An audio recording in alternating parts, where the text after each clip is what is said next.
Warm welcome to everyone. Hopefully you can hear me okay. Yes? Excellent. This is always the challenge of the day. Is technology working? Who knows? Anyways, so glad that you have joined today. It's wonderful. Thank you for joining. This is a topic that I feel is quite precious and important.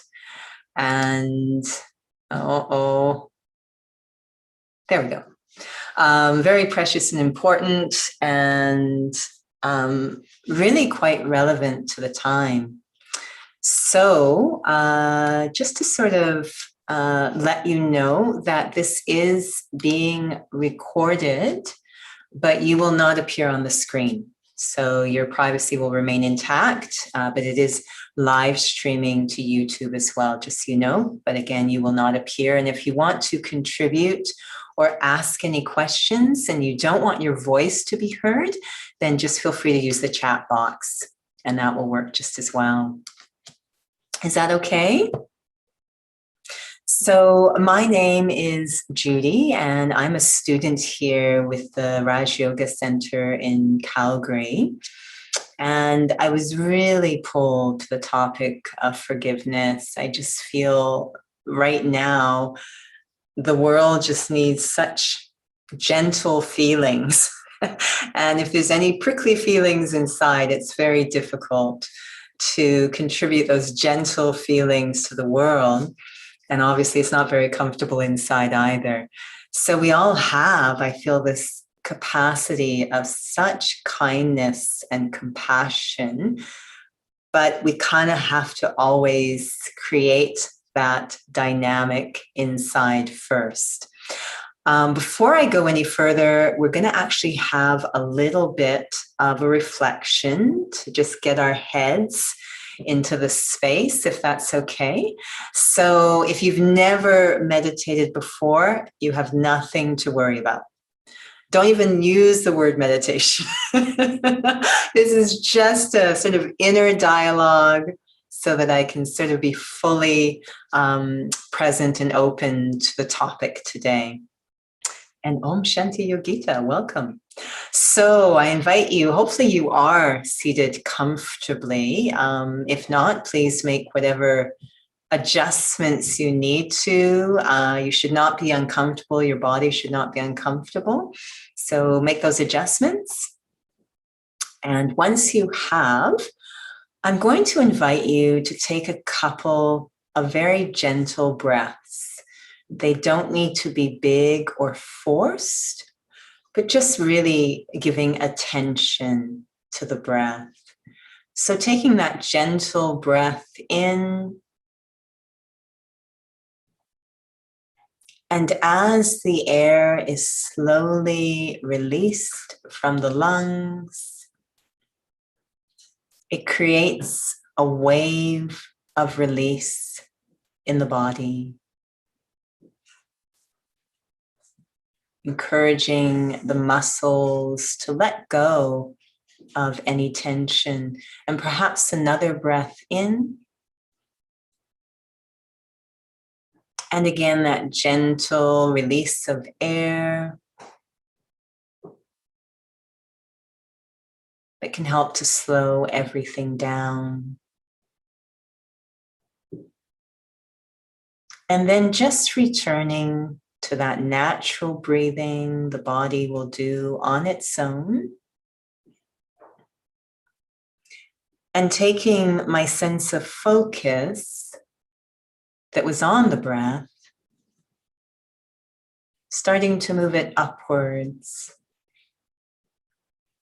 to a place behind the forehead, that entry point to my own inner world. That space inside of unlimited dimensions where I experience, I think, I decide, I remember, I perceive. It's a very powerful space. And I'm very active there. Even when the body is completely still, there's a lot of activity going on in the inner world. I'm very active. We sometimes say the mind can still be racing, even if the body is still. And so my aim, my objective at this time is in that space of my inner world. I want to create a smaller space in which I can really have a sense of solitude, of time with myself. There's a lot going on in my inner world. There's the habit of bringing thoughts from the outer world inside. And that can make up a very high percentage of the noise in my head. And there's also thoughts about the past or the future. And those can often be happening behind the scenes, but very much affecting how I feel.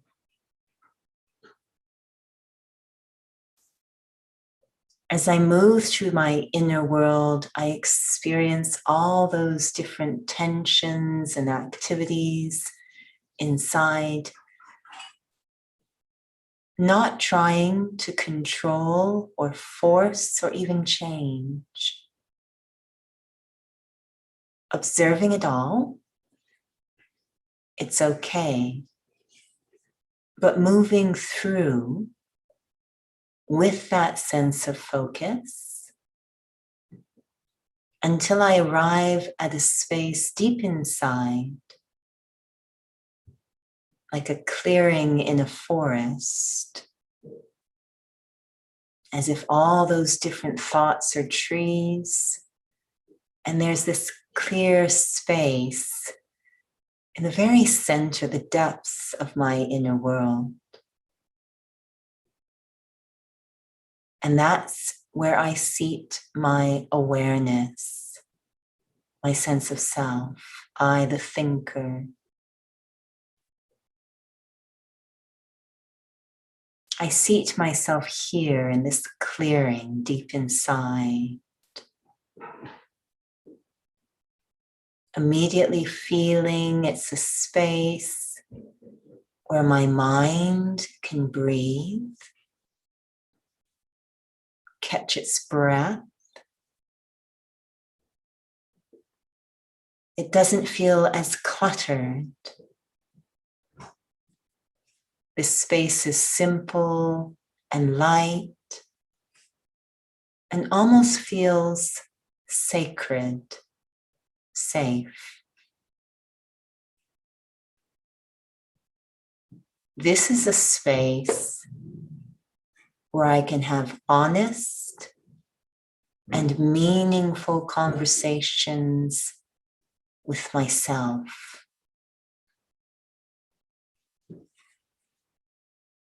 In some ways, it's a study space, a place where I can cultivate understanding.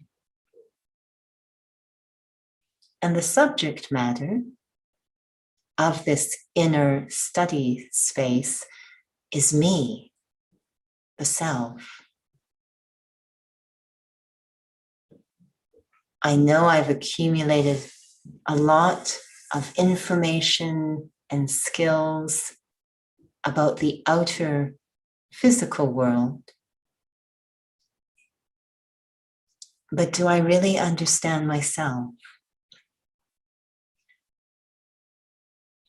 That's what this space is for. or I can deepen my understanding of the self, give quality time to the self, and even engage in acts of care for the self. So it is a very sacred space. And the intention is to return to this space again and again. Om Shanti.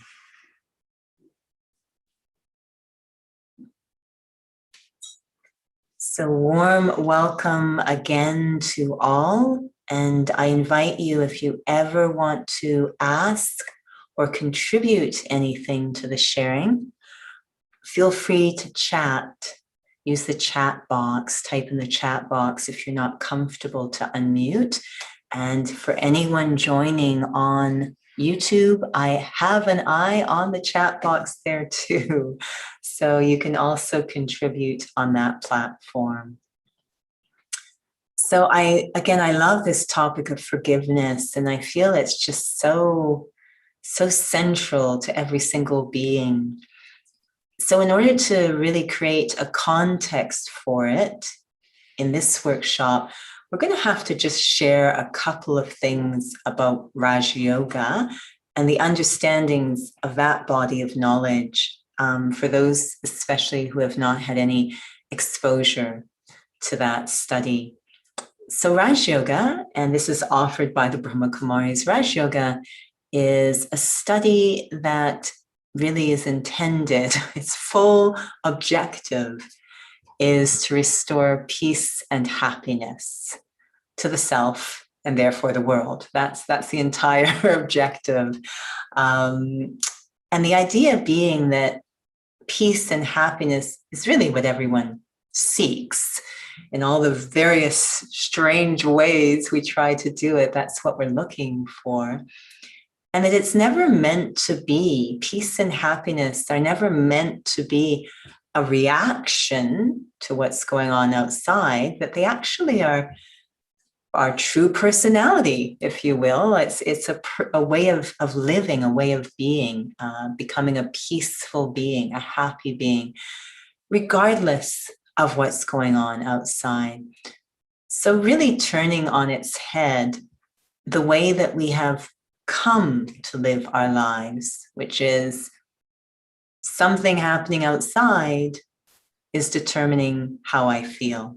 So that made me happy, or that person made me sad, or that situation really made me angry. This very reactive way of living our lives, which isn't getting us any closer to that peace and happiness. It might give us drops of peace and happiness, temporary peace and happiness, which I call delayed sorrow, really, because it is temporary. So sorrow is just around the corner with that particular approach or formula. So this idea of peace and happiness being an inside job, basically. And that pursuit of peace and happiness is very connected to understanding the self in a way that's a bit different. If I am, sort of engaged in temporary peace and happiness, that tends to be connected to a very temporary or temporal understanding of the self. So the suggestion would be that a deeper form, an internal form of peace and happiness is going to be connected to a non-temporal or more timeless experience of the self, and we call that spiritual.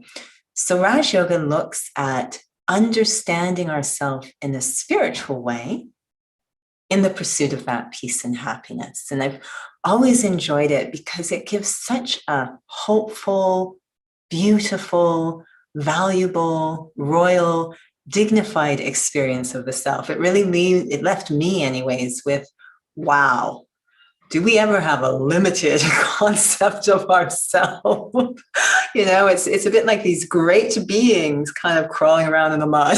It's just such a limited, we talk about the greatness of the human spirit, And we just have these momentary flashes of that greatness. When someone does something extraordinary, we say the greatness of the human spirit.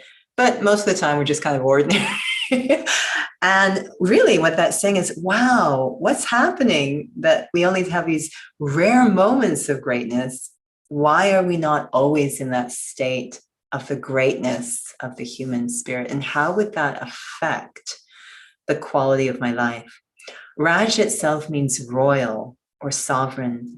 So it's a study that is so dedicated to restoring the dignity of the human spirit. Again, understanding that would be the source of peace and happiness. When I am able to live my life in alignment with my highest potential, with that very royal, dignified sense of self, definitely we are automatically at peace with ourselves. And there's that sense of inner contentment, a clean heart. So that's a bit of a context of where the ideas for this session is coming from. And when it comes to the self, the royalty of the self, this very spiritual sense of the self, we use this term soul. So the idea that I am a spiritual being, a soul, and the most precious, really, commodity that I need to have as a spiritual being is not a nice car or the newest device or an amazing looking home, or those again will come and go.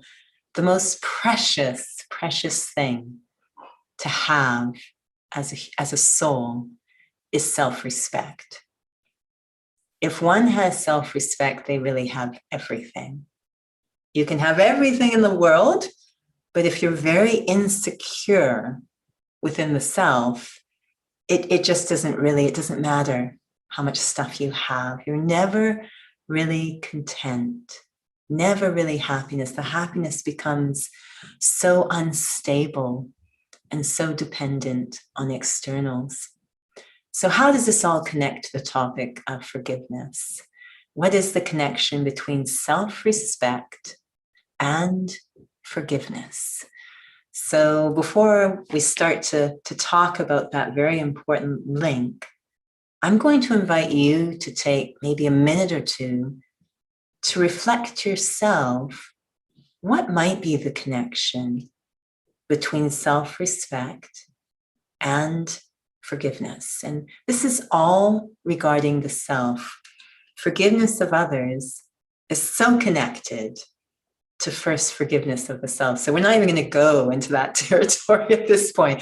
We're just talking about that within, that forgiveness within of the self. How might that have a connection? Is there a story between those two, self-respect and self-forgiveness?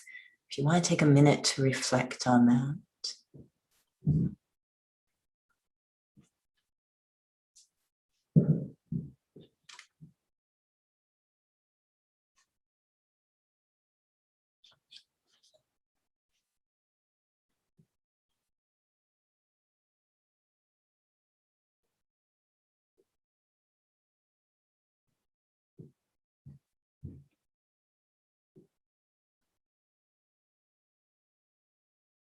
And again, if you feel pulled to share anything that's bubbling up in your mind, feel free to use the chat box, because I'm sure others would very much be open to your sharing too.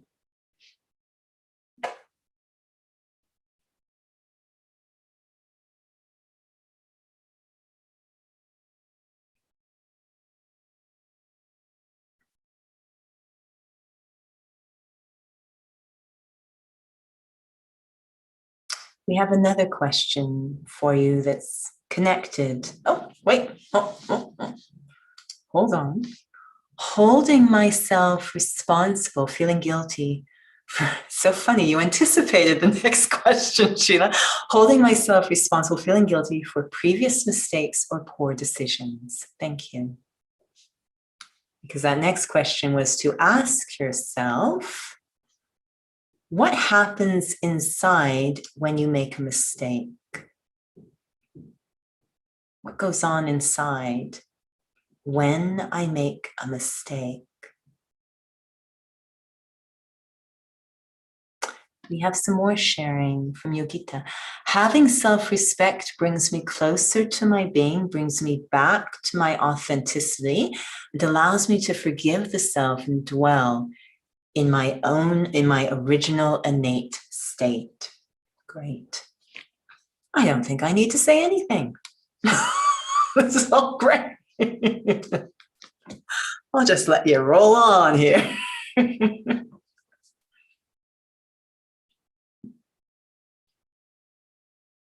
So yes, what happens when I make a mistake?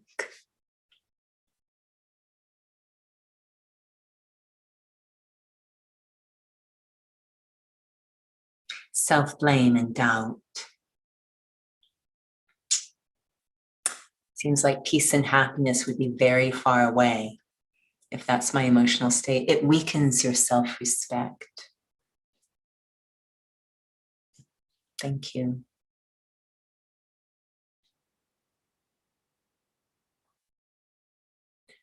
So it's very useful because there is an opposing force to self-respect. See, I don't need to be here. Someone just mentioned the opposing force. Ego plays a huge role in making my mind run and makes me feel unworthy. Why am I even here? Really, it's completely unnecessary. I'll just keep reading the chat box. This is great. The role of ego. So yes, this opposing force that actually is making me feel weak. So what exactly is self-respect? And what does it have to do with considering myself to be a soul, exploring my spiritual identity? What exactly is self-respect? Any ideas? What is self-respect? How do you cultivate your self-respect?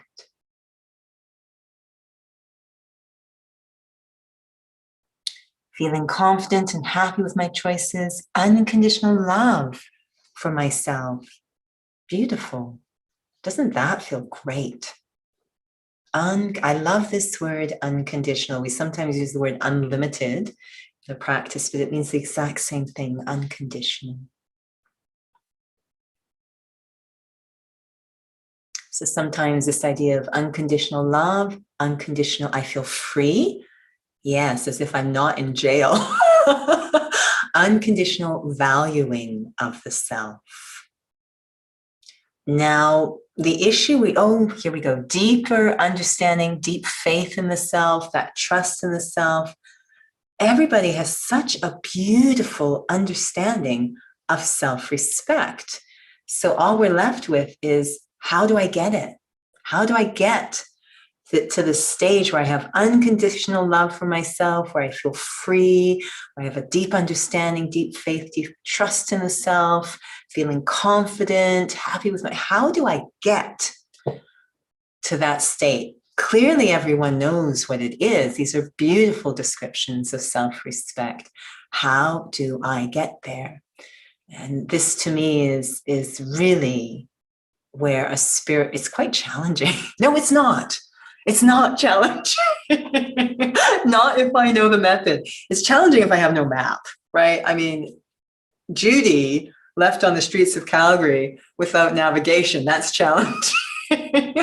Oh, we have something here. Jima sharing, when I know my true self of peace, love, and happiness, I don't need to depend on external sources to get them. That's self-respect. All right, beautiful. This is all beautiful description. Again, what precisely do I do to access this amazing stage of self-respect?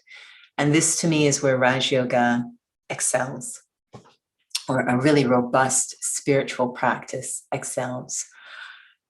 This idea that for as long as I think of myself in a very temporary or external way, self-respect will elude me. So, one of the examples I always share where it first really hit me And some of you have heard this story before, so you can have a little nap right now. But when I was young, and as you can see, there is a gap between the two front teeth, which was not always there. It happened when I got braces. A lot of spreading happened, and there it is, that beautiful gap. So one of the favorite places that we like to deposit our identity is in the body.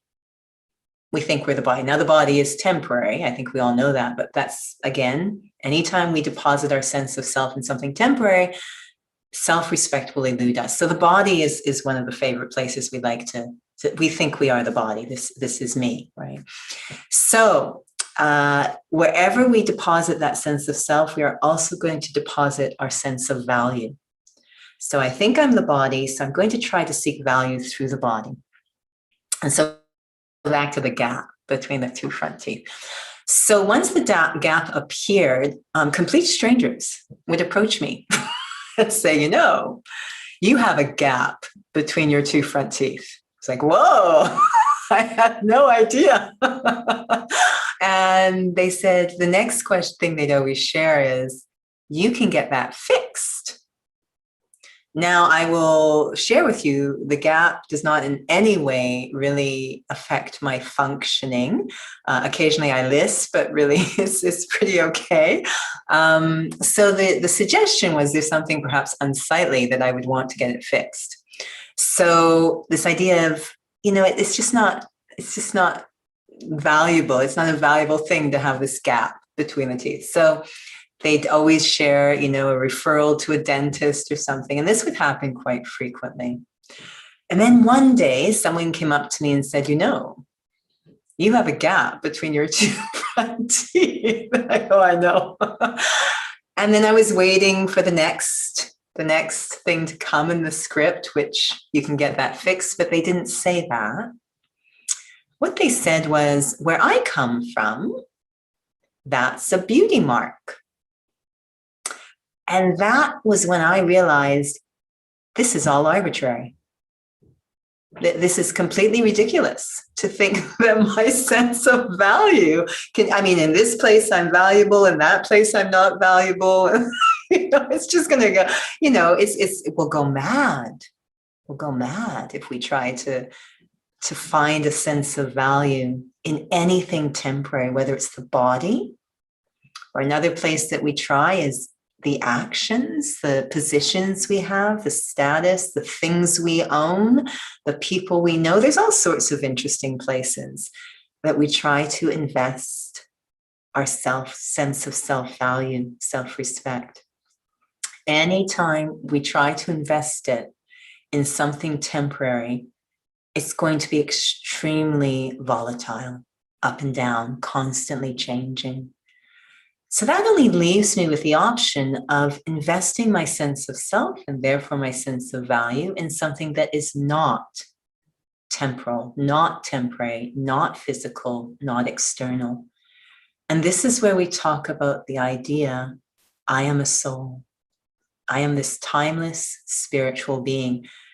And in my heart, deep down inside, I think we all kind of know that. We haven't thought about it much. We've been so busy thinking of ourselves in a physical way that we haven't really given any time to explore that awareness. But when we sit quietly, and I quite frankly believe, just from what they have shared, that definitely in infants and even in adolescence, they're still actually quite connected to that sense of not being the body. I remember that feeling as an infant, and I also remember as an adolescent, I'd have this strange thought in my head that the outline of the body is more an inline of the world than it is an outline of me. And I don't know if that makes sense. I remember it would go through my head and I thought, what does that mean? But what it was suggesting was that this physical package actually felt like it belonged more to the chair in which I'm sitting, the outer world, than me. And I kind of felt I was inside here. And I hear so much people saying, I wish people didn't look at the package. I wish they would see me. And so I think at some level, we have this understanding.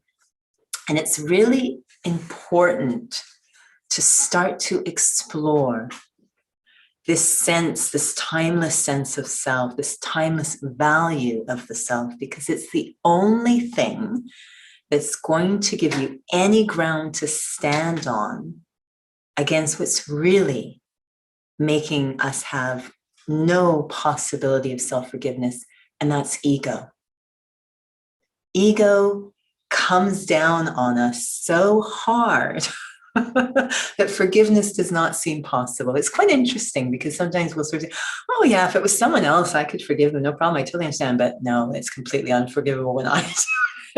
So what is creating these crazy, unforgiving voices in our head? It turns out it's ego, this incredible dynamic of having invested my sense of value outside of myself. When I think of myself as a soul, when I start to explore this timeless sense of self, I shift to a very qualitative experience of who I am. What Jima called my innate qualities that are always there. In other words, I'm starting to connect with my intrinsic goodness that's always there. As an example, as you're sitting there now, I'm going to ask you to take 2 fingers. Some of you have done this before. Take 2 fingers and very gently, don't press too hard. We don't want you to go unconscious. Just sort of touch and see if you can find a heartbeat.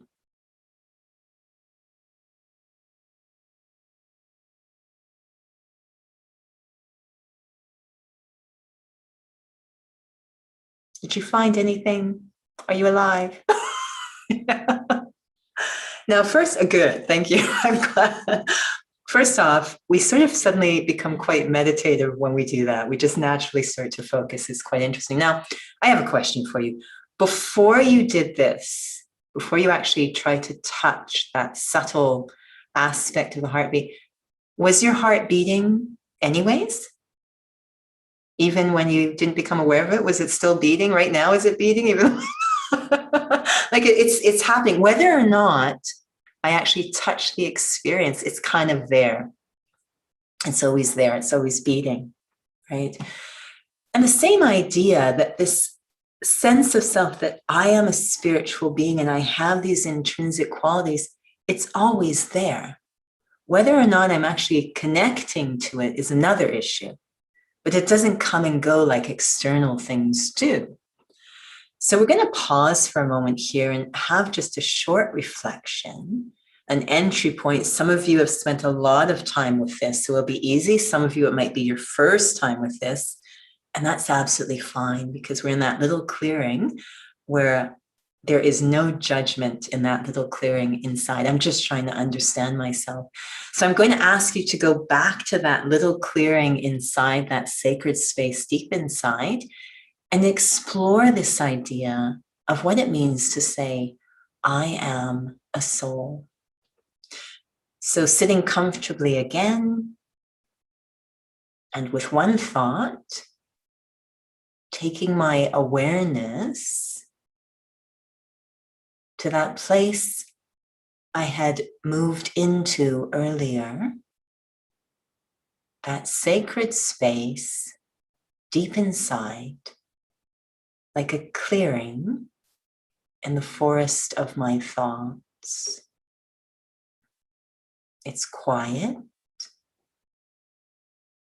It's almost timeless. There's no sense of time. And there's no sense of judgment, no pressure.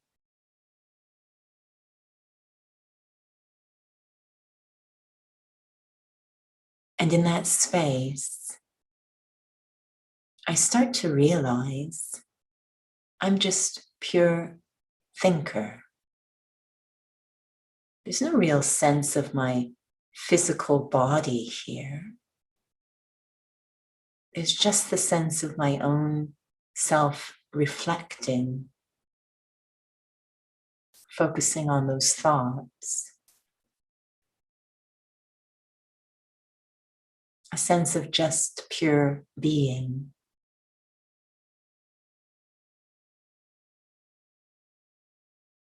The feeling that I am sitting here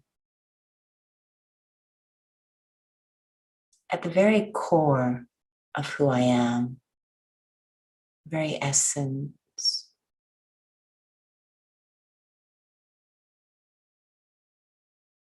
When you take away all of the temporary things,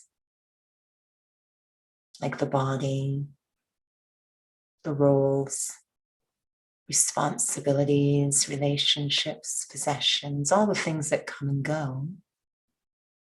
And yes, that does include the body.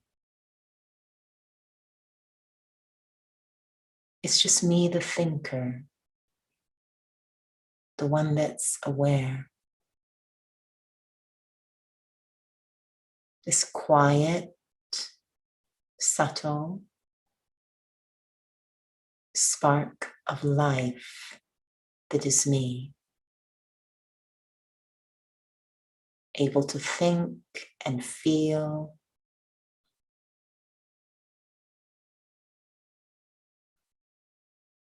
I'm aware that many layers have accumulated on me. Different ideas of who I am, what I am. Different experiences.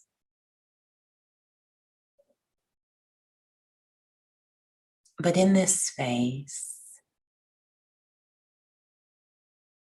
it's as if I move through all those layers and sit with the very essence of myself, which feels so calm. It's like getting to the heart of who I am.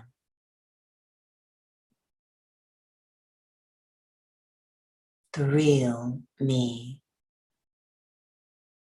I, the being, the soul, the thinker. A tiny point of wonder, of life.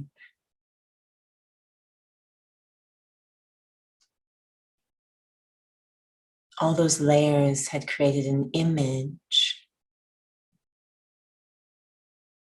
I had moved away from my true self and created some other persona to please the outer world.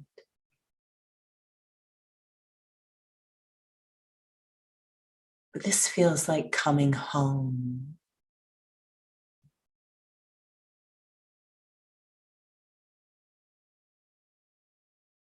Letting me be completely with myself.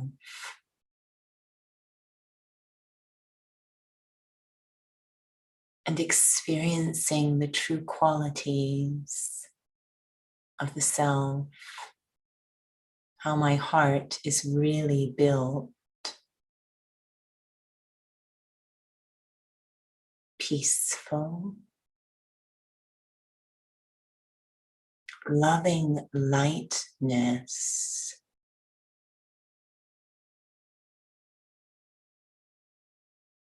And loving, kind.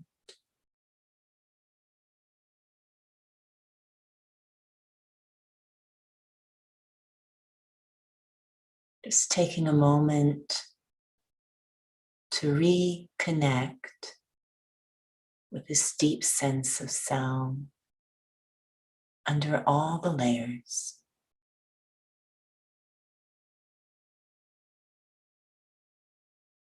This beautiful being, this delicate, exquisite point of life and light that is me.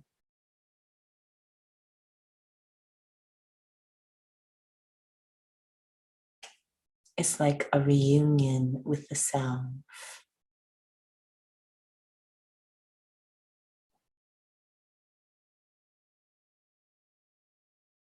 Om Shanti.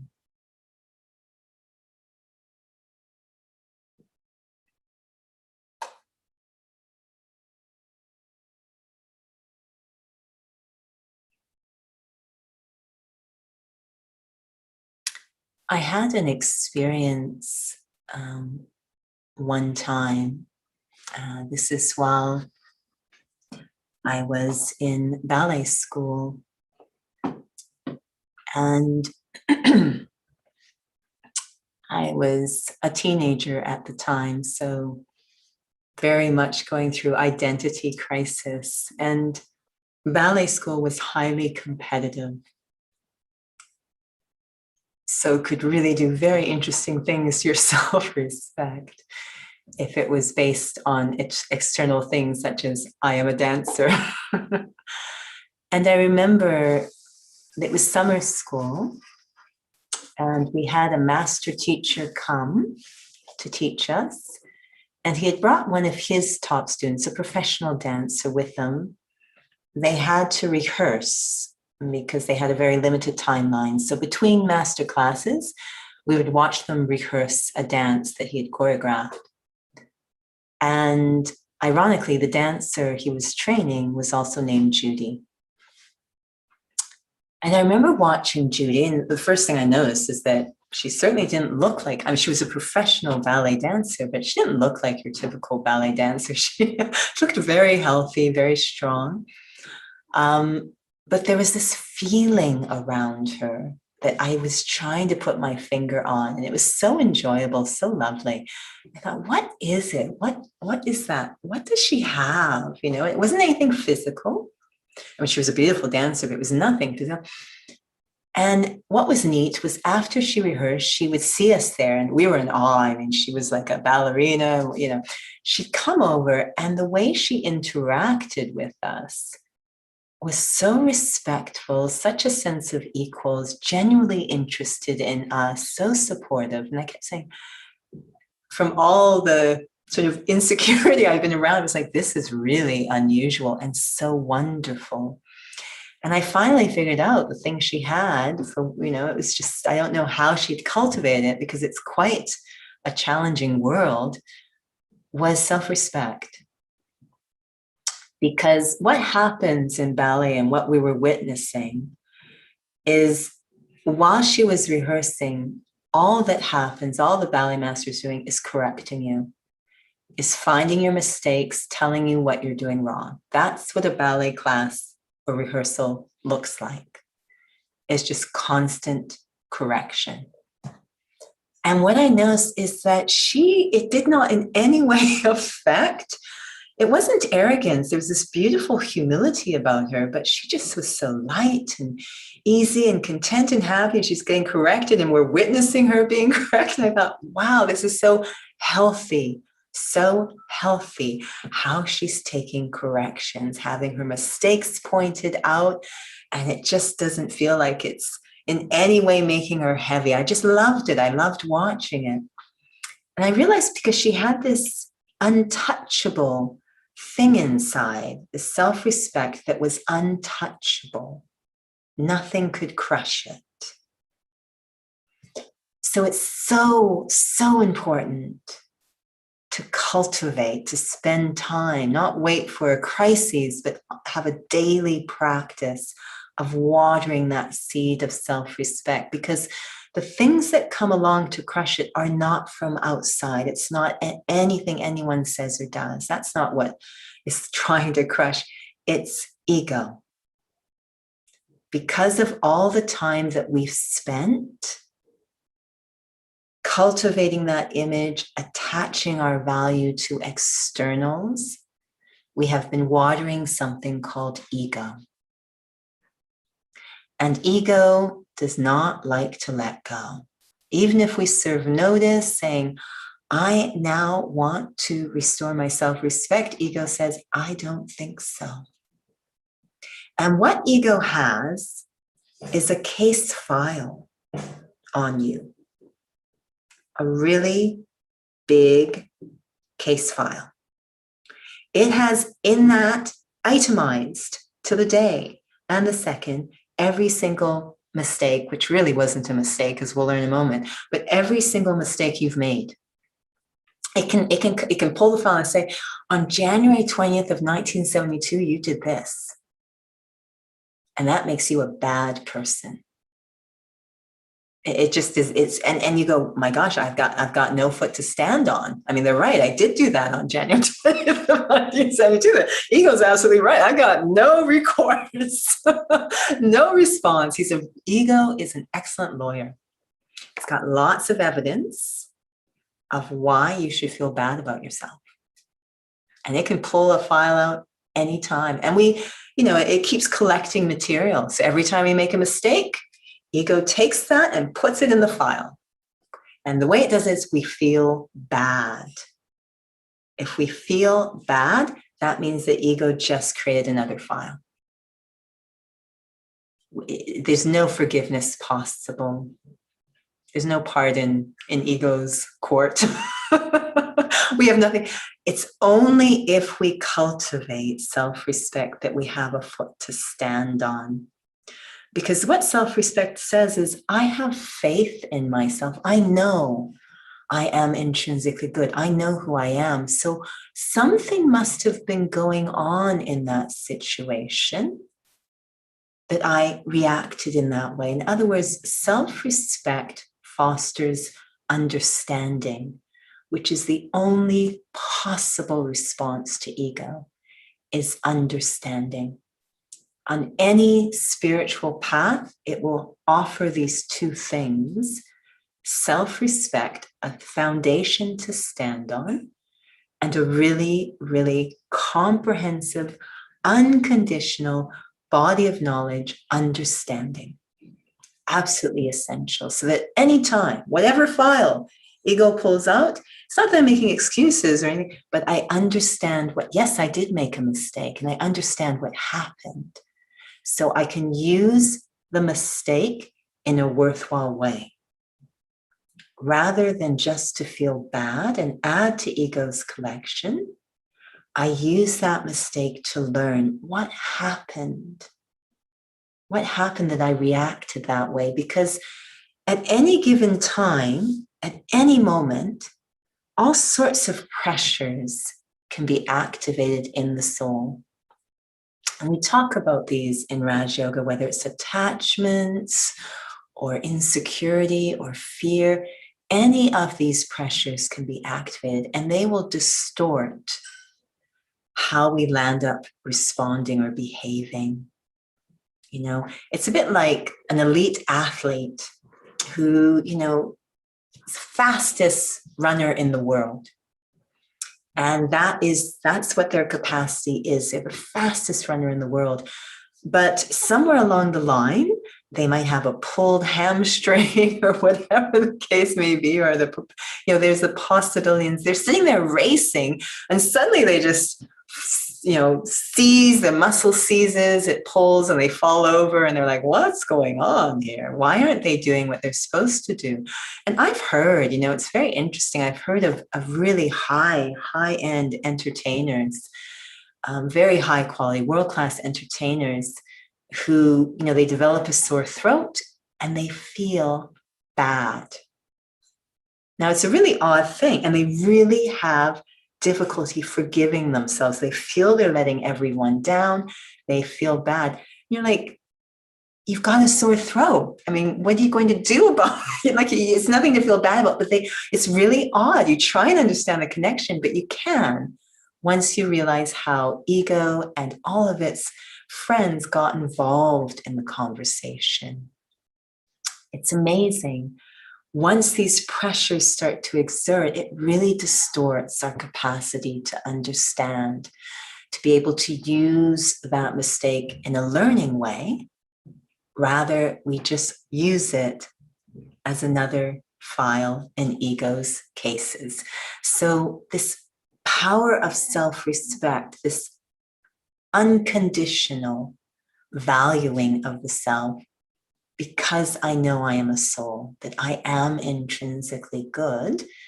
So if I make a mistake, if that intrinsic goodness was not available, was distorted, what happened?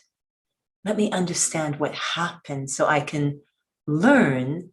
Rather than beating myself up, I can learn. So I almost don't think of it as forgiveness, but as learning, understanding. It's interesting when we're looking at someone else and they do something and say, what you did was absolutely unforgivable, you know? And then later on, you hear the whole story. You hear all of the different aspects, pieces of the story that you didn't have. There was an example that was given of a woman who, they caught her stealing bread in the grocery store. So like, this is criminal activity, end of story. But as they did a little bit more, as they learned more of the story, they learned that she had children starving at home and all the things that led to her not being able to have a job. And a mother is going to do what she's going to do to make sure there's food for her children. Once you have all the aspects of the story, it's not a case of just throw her in jail. It's like, how can we help you? What services can we provide? Now that we understand, what can we do to transform this situation so it doesn't keep happening? And to have that kind of understanding that I, the soul, am intrinsically good, what is going on that I lose access to that goodness and I start to react? I don't want to just feel bad. I want to be aware, okay, I just went against my intrinsic nature here. That did just happen.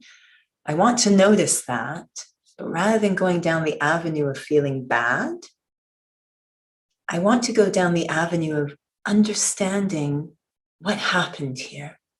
The avenue of feeling bad, ego's just waiting, and forgiveness will be very challenging. The avenue of understanding, forgiveness doesn't even become part of the conversation. It's just something happened. I need to understand the story of myself internally. What happened? It's such a compassionate and loving way of transforming the self, of moving the self forward, using mistakes in a worthwhile way. I remember when I came into the study, so many part of, and it may not be part of your story, but I know for many, God sort of enters the equation and they sort of are, God forgive me, God forgive me. It's even become part of our vernacular. We go, God forgive me. Even if we don't believe in God, we say, God forgive me. That it's such an interesting thing. I remember once having this conversation internally once I came into the study and this idea of, oh, God forgive me. There's so many things I've done wrong. And it's like God came in the form not of a judge, but of a teacher and told me the story of myself. And at the end of telling me that story, he sort of said, you see, it's not even a question of forgiveness. There's nothing to forgive. Once you know the whole story, there's just understanding. And understanding is so powerful in moving us forward. I'll end with a story that, again, some of you have heard, so go to sleep. But I remember being in a situation where I was teaching a fitness class, and there was a soul in the class who was prone to epileptic seizures. And we knew this, it was on file. The studio I was with, the work I did outside of the studio was with an organization that was larger and had very set protocols for emergency response. So that's what I was used to. And the studio I was with was smaller and didn't really have those protocols. So you were really left to serve your own devices when it came to response. So I'm teaching the class, and sure enough, I see the soul go down. And it's the first time that's happened in my class. They're down on the floor in a seizure. And, the usual protocols, the support I'm used to isn't there. It's a different facility. So I'm sort of left to respond. And I remember I was completely disconnected with the awareness of being a soul or anything. It was just reactivity mode. And all these other pressures came in. Am I doing the right thing? Is everyone going to feel I'm doing the right thing? And it's just so disorienting. If you've ever been in that experience, you can't even think straight. It was just the worst emergency response. And I remember leaving and saying, oh my gosh, that was just awful. When someone's life is at stake here, this is a big mistake. That's just awful. But I remember the feeling was, but what did you learn? If this ever, I would not want it to happen again, trust me. But if it ever happens again, given the capacities you know you have as a spiritual being, what would you do differently? I remember the first thing that came to my mind, well, the first thing is I would connect to myself as a soul, that sense of deep peace, because our decision making is vastly improved when we are peaceful as opposed to distressed. So I would immediately connect to that sense of being a peaceful soul, and trusting that that would allow my other capacities, such as to think straight, to be activated. So as drama would have it, 1 week later, I mean, again, I didn't want this to happen again. I would not wish anyone to have a seizure again, but 1 week later to the day, the soul is down in a seizure again. And I remember saying, now we've already had a conversation about you know what you have to do. And I remember immediately saying, okay, I'm in a second, I know who I am. It was like night and day. I could not believe it. It was almost beautiful. I know that sounds strange, but it was almost a beautiful experience. The way things flowed, everything slowed down, everything was clear. You had to direct this person to do that, because you still have to manage a group of people in the class, and there's a lot going on. It was all very beautiful and peaceful and accurate. And it was just a remarkable experience, night and day. And what a sort of loss it would have been if I had just gone down the road in the first incident of beating myself up for responding so poorly and not giving myself that forgiveness of understanding and learning. What a loss it would have been on the second occasion.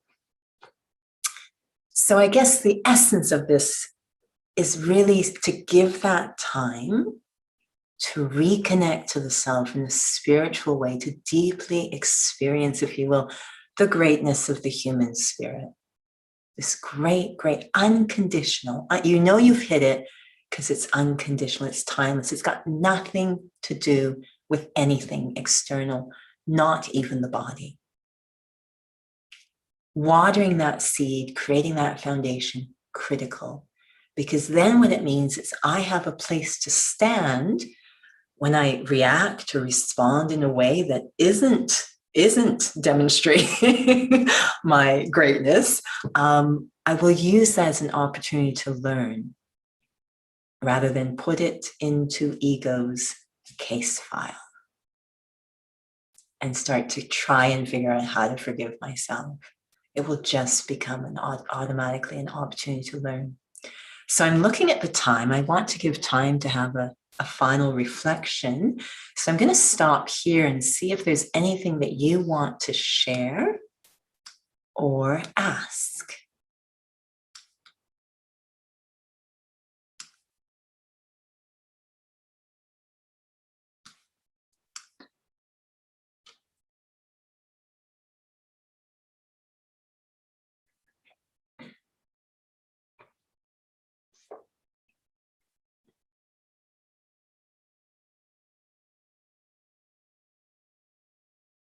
We're okay? It's very quiet out there. Hi. Yeah, Pauline. For someone who don't have that, a deeper understanding about the self and, the body of knowledge, and for someone who can forgive someone, and then they just like forget things or ignore things that something had happened. And do you think that time heals the wound from the past? Yeah, we hear that a lot, that time heals all wounds. I've always felt, yes, it can, but I feel there's a little corollary. It depends how you use that time. There's some people who go to their grave with bitterness, right? Because of how they use the time. I remember being on a panel recently, and it was pretty loaded. This panel was really loaded with some serious stuff. We had someone who had been connected with Martin Luther King Jr., and we had someone who had been a Holocaust survivor. I mean, these are heavy, heavy issues if we're talking forgiveness. And I remember thinking, oh man, I don't know how this is going to go. And the Holocaust survivor, who was now probably in his, I want to say his 90s, he was a child at the time of the incident, maybe 80s or 90s. He spoke first. And I thought, wow, where is this going to go? I mean, it was pretty intense how his story started in terms of, within the first 30 minutes in the concentration camp, they shoot his father dead in front of him. I mean, that's kind of where a story starts. So this is intense, and it just kind of snowballs. I'm thinking, wow, where is this going to go? Like how is this going to connect to this whole, the panel was about healing and spreading this sweetness really of healing, forgiveness, etc. And then his story kept going, and you realize how he had used his time. Like he really worked on himself, the attitudes he was, and it's very interesting what he shared. He said, I am such a lover of learning. That was very central to his story. So again, the power of understanding. Even at the age of 89, he still attends workshops and seminars. He loves to learn. It was critical to keeping his heart from going into bitterness, how he used the time. So by the end of the story, he's like, we've got to embrace everyone. We've got to love everyone. I mean, I was like, whoa, this is like so good. You're like, how did he get there? And it was this incredible journey of learning, shifting attitudes. It was a remarkable, but you could see how he had used his time so that he did arrive at a place where he was quite healed, really light, really lovely soul, but it's how he used. Yes, time can heal wounds. It's the same with even a physical wound. If I spend the time picking away at that wound, it's not going to heal. But if I do the right things, if I have an understanding of how it can, so how do I use the time? And I just want to add, if the spiritual piece is waiting to be developed, what do I do? Sometimes I say, because we get a little objectivity when we're talking to a friend. So if a friend comes to you feeling bad about something, what would you tell them? What would you tell them to help them to not feel bad, right? So this is a piece of becoming a good friend to the self, really. Yeah, Pauline. Actually, just a few days ago, I was in a conversation with a good friend who belongs to another spiritual organization. Mm-hmm. And she was more of a senior student, I would say. And she was telling me about, her spiritual, daily practice, and she's kind of out of it, and she feel bad about self. And it's just like, you know what? You're not a bad person. You still have that awareness in yourself, and don't feel bad, So, and then it just reminded, yeah, so sorry, but I know that. Yeah. So it's incredible that we will talk to someone else this way. Yes, and it feels like very uplifting, and you make her aware that that's not you, right? So yeah, thank you. Absolutely, and we often refer to meditation as really making your mind your best friend. So it is definitely about creating a friendship, and that's something you can reflect on. What are all the qualities of a good friend? And they are very, very close to what the qualities of self-respect are. The trust, the confidence, the supporting your growth. I mean, the list goes. Reliable. It's remarkable. The qualities of friend and qualities of self-respect are very, very close. So it is about becoming the friend to the self. How would I speak to someone else who I have that very beautiful, deep relationship with, but I have some objectivity? We call that detached and loving in spirituality, to have that deep valuing, but still to have some objectivity. I need to develop that relationship with myself. I see Yogita wrote something, that this is a perfect recipe of gaining our sense of self back, being absolutely free from fear and ego in the most understanding way. It is really about so much flooding our inner world with understanding. This understanding melts ego.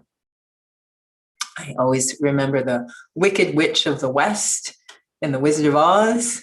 It was water that melted her. And we always refer to knowledge as the water of knowledge.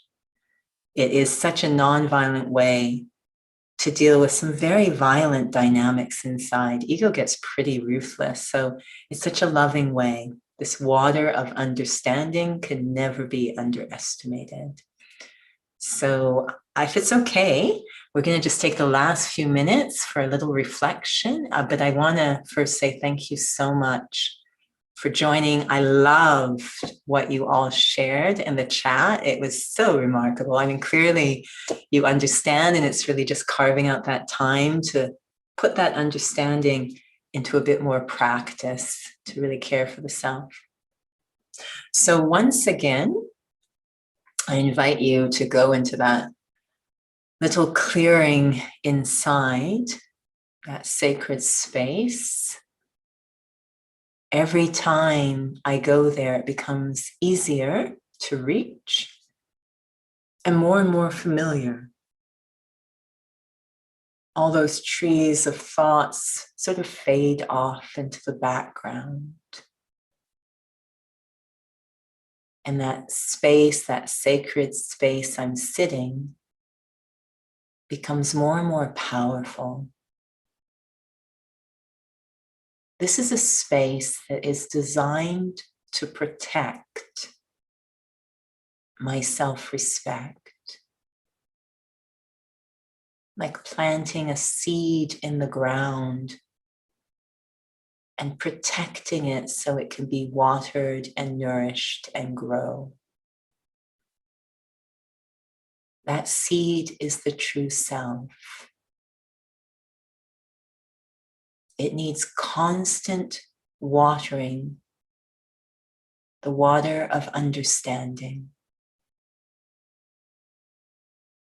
Wanting to understand myself as a spiritual being more and more. Watering that true seed of the self. And then it will grow into a being who is powerful, dignified, royal, humble, kind, loving, compassionate. Definitely first and foremost to the self, but also towards others. Creating a forest of compassionate beings. Om Shanti.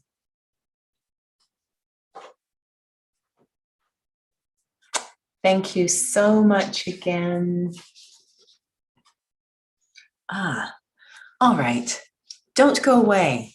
I'm going to share something, a screen for a moment so I can grab something. Don't you go away.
I am back. You're probably wondering, where did she go?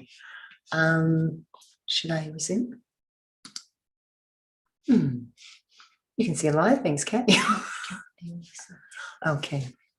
So this is a blessing that we wanted to share, which hopefully you can see.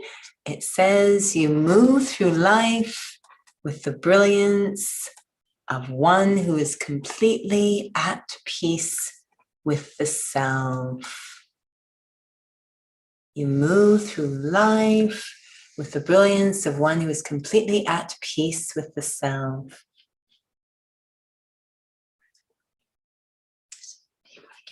Because there's enough blessings for you.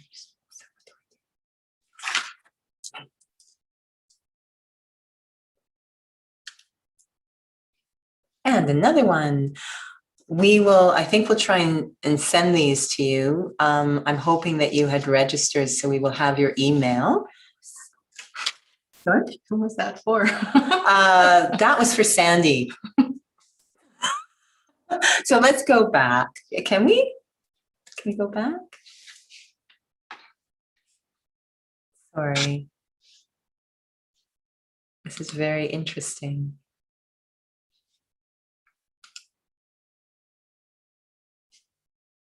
Okay, so Sandy, this one's for you. Sorry. You move through life with the brilliance of one who is completely at peace with the self.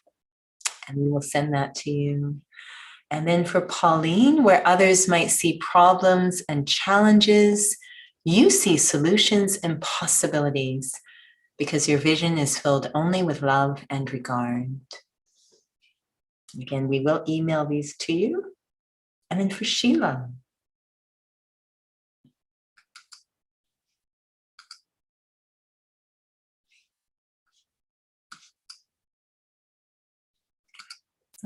Oh, this is getting better. Uh-oh. Oh, no. Oh, no. Oh, there we go. For Sheila, you are a contented soul who brings the sweetness of respect to every interaction. You can take all these souls for yourself, by the way. And for Yogita, as a peaceful soul, you find silence far from empty, but rather an experience which fills the atmosphere with lightness, magic, and power. And I know we also have Jima online. For Jima, you move peacefully through the maze of life, allowing the compass of your heart to pose the questions that lead you inward, upwards, and onwards.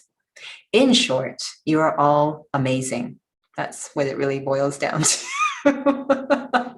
So we will send those to you. A big thanks from the heart for joining today. And if you have any questions or comments about anything shared today, or you want to know more about the center itself, please feel free to email. We're happy to connect. But thank you very much for joining today. Perhaps we'll just take one moment of silence now to kind of let this all trickle in and digest.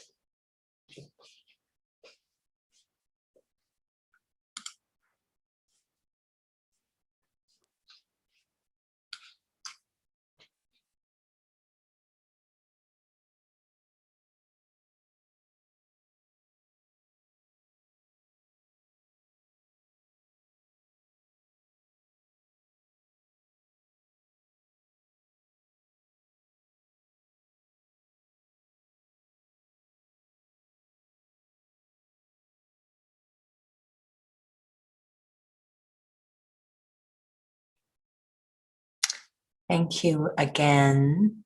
And just a reminder that in about 10 minutes, World Meditation Hour will start. It will be on our YouTube channel, BK Calgary, and you're welcome to join for as long as you want. If you don't want to join for the full hour, no problem.